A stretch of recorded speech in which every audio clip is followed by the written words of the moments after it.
People say that the trades built America, and I agree. Whether it's Manhattan, the interstate system, or the Hoover Dam, they built America. And to that I say, good job, trades. But there's another question to be asked. What did each individual trade build? What is each trade's best piece of American history that they built with their own two hands? Well, look no further, because I got a list of each trade's finest hour, the best project that they built as a trade. And today we're gonna dive into what those projects were and how they built them. First trade on our list are the Ironworkers. Now, Ironworkers were the original cool guys on the trades list, so of course we had to put the first cool guys first on our list. And if you had to guess what the greatest project that Ironworkers built in history, you might think about the Golden Gate Bridge. But I personally think it's the Empire State Building. And when you think Ironworkers, you think about that infamous photo, Ironworkers sitting atop the skyscraper eating lunch, and most people think it's the Empire State Building, kind of like me. In a previous video, I got that fact wrong. What's more badass than the iconic Empire State Building photo? Can you imagine doing that for a job? I apologize for that. It's actually the Rockefeller building that's from. But when you see that photo, you think about what Ironworkers truly are: the fearless, the mighty, the hard-working, the gritty blue-collar folks that are Ironworkers. So why do I think that the Empire State Building is their finest hour? The Empire State Building was built in 410 days. That is 1 year and 45 days. My house barely got built in 1 year and 45 days. The footprint's 1,200 square feet. They built the Empire State Building in 1 year and 45 days. Yeah, you do the math, that's 1.5 floors a day.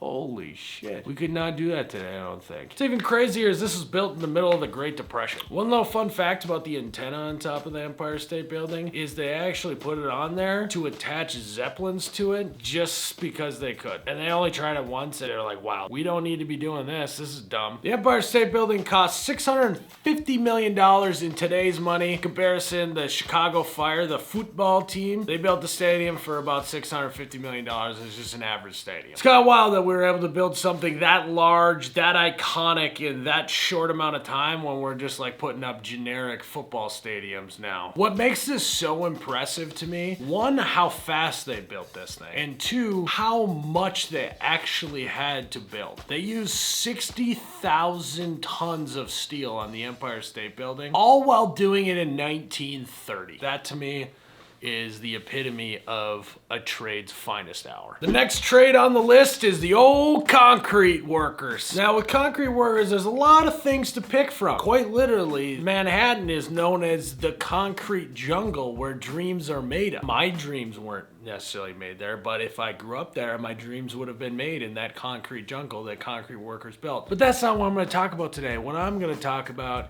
is the Hoover Dam. And the reason why I think this is concrete workers' finest, greatest hour is, yes, it's a massive structure with lots of concrete. But the thing that takes the cake for me is they finished this sucker 2 years ahead of schedule. How? How'd you get a bunch of concrete workers to actually work fast and get done on time? I mean, this must have been before they had a large police presence in the area. Otherwise, half of them would be in jail. And so then you're now 2 years over schedule. They must have been handing out get out of jail free cards on the job site to keep everyone there. But in all seriousness, this project was seriously impressive. They poured 3.25 million yards of concrete into the Hoover Dam. That amount of concrete is enough to pave a 2-lane highway from San Francisco to New York City. Actually, now that I think about it, I think I figured out why they were able to finish early, because they solved the problem that every concrete guy runs into on a daily basis, and that's waiting for trucks. Because this project was so big, they just had to say, hey, we're just making the concrete on site. They just put the concrete plant right there. And to build a structure this large and at this scale, there's a lot of logistics that had to go into it. Where were we gonna get the water for the concrete? Where were the plants gonna go?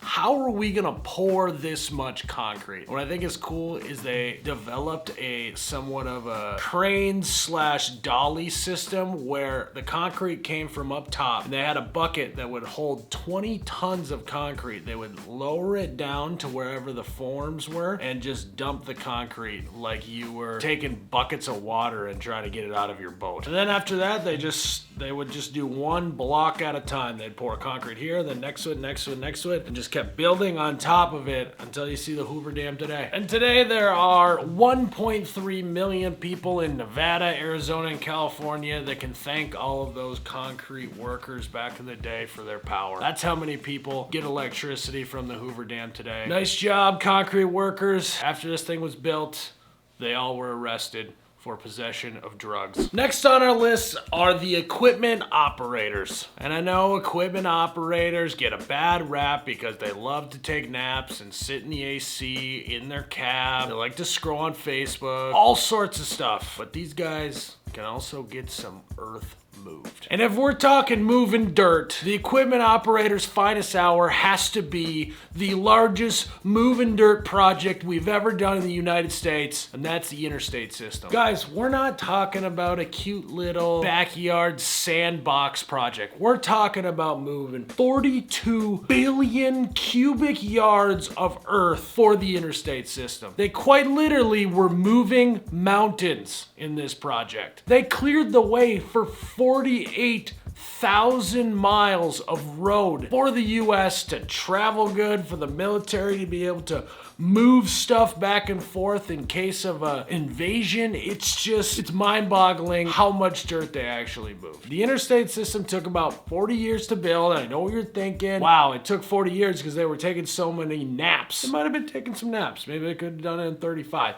But we're talking about 42 billion yards of dirt to be moved. That's over a billion cubic yards of dirt moved every single year. I say that's pretty impressive. And what's extra cool about this project was, yes, the Empire State is cool. The Hoover Dam is great. It affects 1 million Americans every single day. But what's awesome is how many people still use the interstate system today. This is how people live, is on the interstate. And without the interstate system, we in the Midwest wouldn't have our fourth season, and that's road construction. So thank you, heavy equipment operators, for bringing us the 4 seasons of the Midwest. The next trade on our list are the electricians. And I hear you, electricians, you probably want the Hoover Dam for yourself. Damn, I wish I had the Hoover Dam. But instead, I gotta go with the entire U.S. electrical grid system. And although it has its flaws and people are always talking about like, what are we gonna do if the grid goes down? You did a great job. Because the fact that we're even saying that we are totally f***ed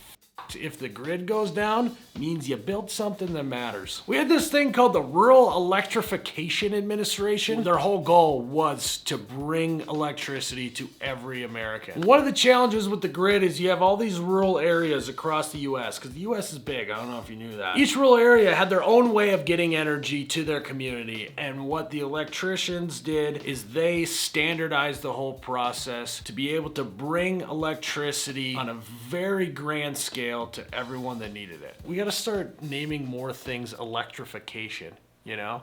Welcome to my YouTube electrification channel. And electricians, you know, your head's getting pretty big as I talk about this. Let's not forget the people that actually brought the electricity to the people, and that's the linesmen. The linemen laid out 160 million miles of wire across the US, and everyone loves a good comparison. You know, we can't just go, oh, that's how many meters. We measure distances in how many football fields. Well, a little fun fact, 160 million miles, that is the equivalent to going to the moon and back 670 times, because now I can comprehend it. If I were gonna go to the moon 670 times there and back, oh yeah, that's a long ways. Next up are the masons. And there's a long list of stuff that masons can claim are their finest hour. We're talking about the Lincoln Memorial, Philadelphia City Hall, or maybe even Mount Rushmore. But I say no. I think you guys did a better job on one other project. The Washington Monument.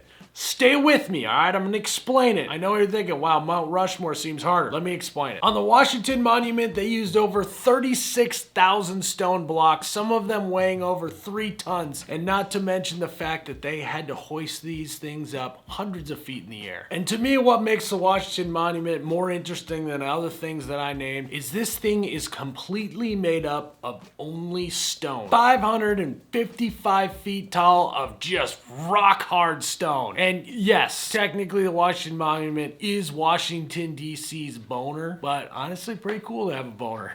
I think better if it would have been named after a president last name Johnson. The old Johnson Monument, erected 555 feet in the air. And what also is cool about it is the amount of mastery and skill that it took to place these stones. They had to be so precise because there was nothing to hide behind. There's no steel supports. I mean, most of these stones only have about a 1/4 inch of tolerance. It's very impressive. Fun fact time for you, that they actually had to stop and start building the Washington Monument about 3 different times. You can quite literally see when the Civil War started just by the color of the stones. Talk about a tease of a project. You start working, you're working your way up, you're about 1/3 of the way up, Civil War starts, and then everyone gets blue balls. But anyways, good job, Masons. You did a good job. Pretty cool project, and you guys got yourself a pretty big boner. Next on our list are the Welders. Trying to find a welder's best project is tough, because if you ask them, they say every single project that they worked on, the thing they did today, is a masterpiece that should be in a museum. But my pick for the Welders' finest hour is when they built the Liberty ships in World War II. Before I did some research for this video, I actually didn't really know what these were, but now that I know, I'm like, yeah, that's pretty cool. During the war, we had Rosie the Riveter, right? You remember Rosie the Riveter? And that's how we used to make boats back then. We would rivet the boats together, which is effective, but if you're trying to build ships fast, it wasn't quite as effective as welding them. When it's wartime, speed is the name of the game, and that's why we called in the welders from the bullpen. We said, hey, we need you on the mound. We need you to start hammering out ships. And from this, the Liberty ship was born, an all-welded steel hull ready to rock and roll. At 18 different shipyards across the US, the Welders built 2,700 ships between the years of 1941 and 1945. On average, we were completing 3 boats every 2 days. I can't even make 3 videos in 2 days. And once these beautiful ships were built, they were sent out west to carry cargo to all the US troops and help them win the war. So nice job, Welders. What's kind of interesting is I didn't put how much this costs.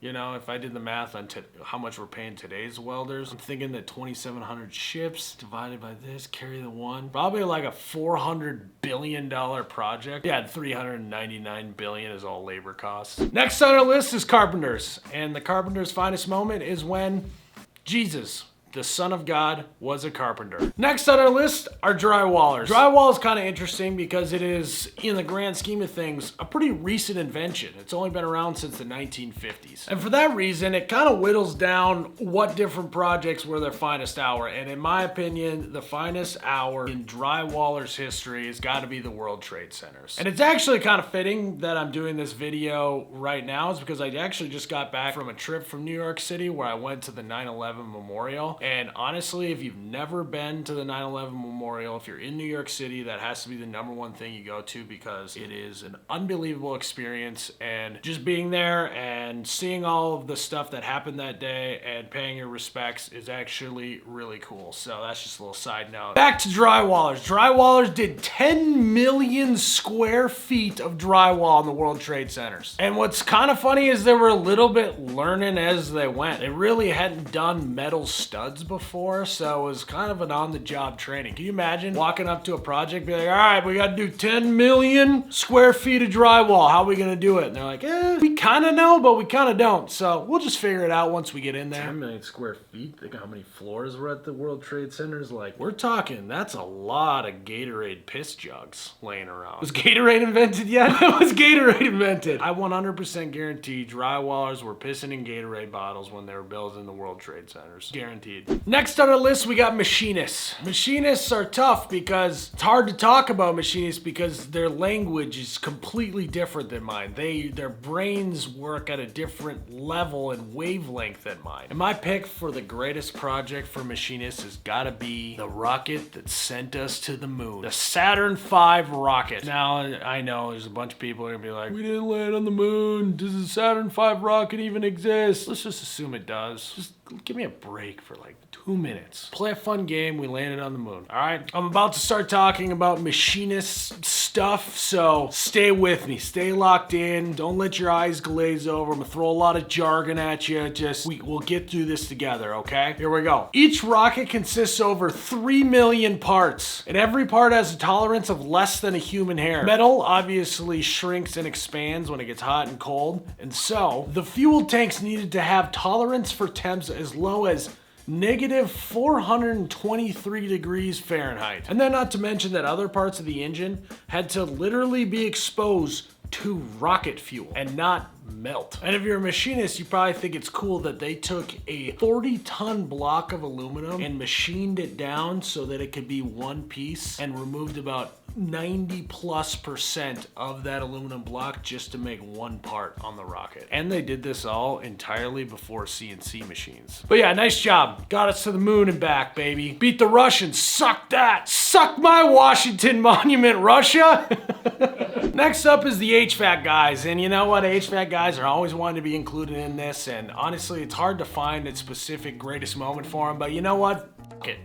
We'll give you Las Vegas. You built a giant city in the middle of the desert where it's 138 degrees all the time, and you're keeping it cool. So, nice job, HVAC guys. Good job changing those air filters. Next up, we have the beloved truck drivers. Where you at? And what you haulin'? Look no further with a truck driver in his finest moment than the Red Ball Express. And you're probably wondering, Miles, what on earth is the Red Ball Express? Earlier you're talking blue balls and boner monuments, and now you're talking about Red Balls Express? What's going on? Well, for you history buffs out there, the Red Ball Express was a massive truck convoy system set up by the Allies in World War II after the D-Day invasion. And what's crazy is how many trucks were actually in the Red Ball Express. We're talking about 6,000 trucks were moving daily. These drivers were working upwards to 12 to 16 hours a day, sleeping in their trucks, all while probably doing most of it at night to avoid detection. Truck drivers like, what's new? I do that on a daily basis. Well, these guys were driving almost 600 miles one way. Could you imagine doing that in the middle of a war zone? You know, I know that truck drivers got to worry about lot lizards and getting attacked by them, but now you're worried about getting blown up from some shrapnel? That's some badass shit right there. And the icing on this cake for truck drivers is that if you ask a historian, a lot of them would blame the German defeat in World War II on their lack of supplies that they were able to get to the front lines. Not the US of A, baby. Not the two-time World War champions right here. All thanks to the truck drivers. Well, guys, hopefully you learned a little bit about some of the trade's finest hour. Maybe you knew, maybe you didn't, maybe you agreed, maybe you disagreed. Just let me know. Send it to a friend. Hit the like button. Hit the subscribe button. I had fun with this one. I always like a nice history lesson. So thanks for watching. We'll see you in the next one.